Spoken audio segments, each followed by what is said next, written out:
What you think about it? Pretty neat. We call this our Florida room. You know how in the greenhouse, how you got all the windows in it?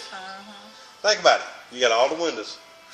We actually, I don't know if these are, but engine 2 that I was at, we actually tinted them windows. No, these aren't. These are terrible. Right.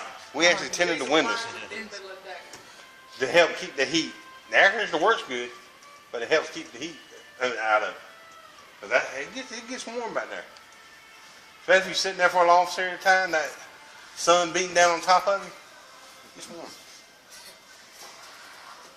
Of course, this is a new radio to us. We got Columbia County, we was able to, through the Splosh stuff, purchase a new radio system.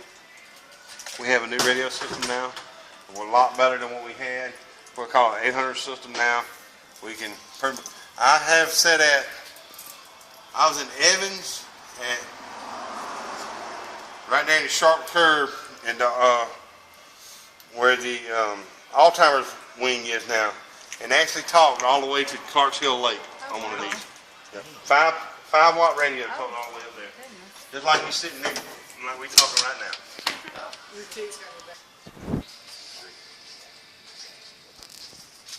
It's what we call a thermal rendering camera. We basically Smile. It's like a big itch. right. You can see his body temperature in there. With body parts. You can just turn around and let that out. Wait. What's cool? Here. Hold it. I don't know if it's gonna do it right here. I can go inside of you. Look at this right here.